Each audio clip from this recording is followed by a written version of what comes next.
You created a camel bird, a camel with wings. It died. Fantastic.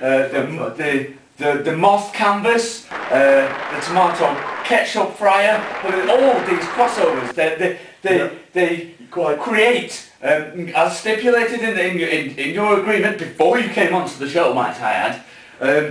We weren't bringing it up, but this is, after all, the Primus McDoubleMac show, and what doesn't go out there, you know, comes through me. I control, I dictate. Primus, we must make clear that there is no doubt this show, me coming, crap for peace by the way, there is no doubt that me coming on this show is as much an honour for me as me being on your show. Oh, undoubtedly. It's an honour for you. Undoubtedly. You have fantastic ratings across the world.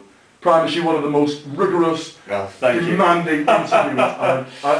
And it's a pleasure. It's a pleasure. Yes, I just feel that we need. Sure. I feel that we need. You know, we're on good ground basically. Yeah. You know, we're doing. We're okay. Well, we are okay. Okay. Carry on. Tell us a little bit about the man behind the mask. It's your autobiography. Yes. Yes. Multi-million selling. Yes. But in your index, we reach a controversial point, which where you write in the index, there is a point about OCD, and you write this sentence, and I quote here, to paraphrase: immediately go to bed, immediately go to bed, immediately go to bed. I'm really quite interested in this. Why don't you tell us a little bit about this controversial line? Immediately going to bed. Well, it can be used in so many situations. If I'm being honest with you, Primus, the end objective is for it to bed a lady. I adore the female species. As do we all. Yes, of course. No more than you, Primus. I know you are quite prolific. Oh yes. When it comes to ladies. Yes. Well, not as much as you. Maybe not as much as myself. However, I love my wife, my current wife, my third wife, Gertrude. She really knows. She knows how to push my buttons. You know, I'm nearly 90. I mean, I may not look it. I look fabulous for my age. You do look fabulous for your age. The white skin, I think. You know, the models of today. You know, I see them and they think they look good for their age. But if you're nearly 90, like myself, Primus. Yes. It's quite remarkable that I look this way, and it's to do with a lot of fucking. Yeah. Yes. I believe. Constantly. Oh, I do enjoy it. I really do. Yes. So immediately go. So back to your original point. Immediately go to bed. It keeps me looking young. Yes. I agree. I entirely agree. And you know, any sentence with is it the prefix? Immediately, it makes any kind of order, demand, action, sentence immediately, etc. Yes, I agree with you. It lends an urgency, which is, as you write of your third wife Gertrude, the urgency of your lovemaking was so strong. You once smashed her so hard she went through a wall.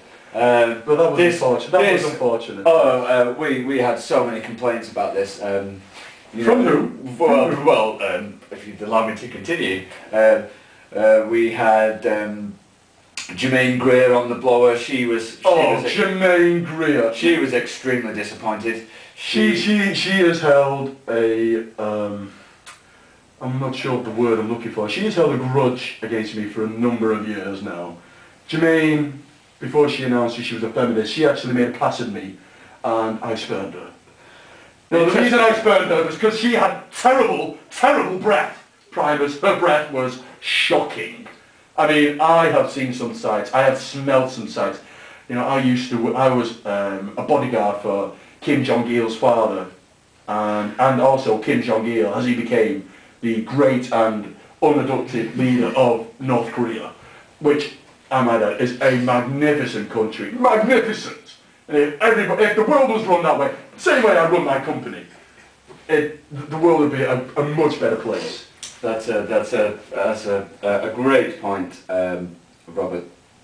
So, Dr. Robert. Dr. Robert. You know, I didn't spend 4 years doing a PhD for nothing to be addressed as Robert. It's Dr. Robert Rojack. My apologies. Dr. Robert Rojack. My apologies. Before I was Dr. Robert Rojack, I was Skull E. Skull E. Carry on. So to summarise then, you are an inveterate womanizer. You have spurned Jermaine. Let us count on our fingers the extreme point. You're an inveterate womanizer. You have spurned Jermaine Greer. You are a bodyguard. Were a bodyguard to Kim Jong-il. I worked in for a global relief unit. Agency, yes. And you are a multi-million bestseller in the writing stakes. It's made me fabulously wealthy. Fabulously wealthy. It's not always been that way though. It's not always. No. Do I need to tell us a little bit about that? Well, I grew up in humble surroundings. I grew up in oh God, it's been so long I can't remember. It was in the streets of Bogota. Yes. You know, I originally grew up in Bogota. Yes, yes. Colombia, you familiar with it? Yes, yes. And you know, it was tough. My mother abandoned me. My father was killed by a drug cartel. And I was literally left on the streets, you know, running through bins, picking nuts. Running through bins? Yes. Now, what might we add here, this is... this was a particular skill of yours for which you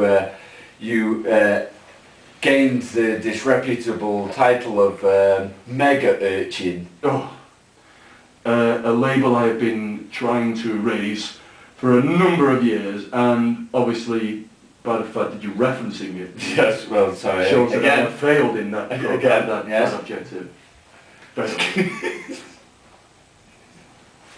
So, to summarise then, we've been here with Dr. Robert Rojack today. He's been a great guest. He's opened up his life to us in many ways, and long may he continue to do so at the veritable age of 90. Who else can say they've done that much in their life? Well, I certainly can't. I've been Dr. Primus McDoubleMac, and you've been great. Thank you very much, Dr. Robert Rojack. It's a pleasure, Primus. Always a pleasure, never a chore.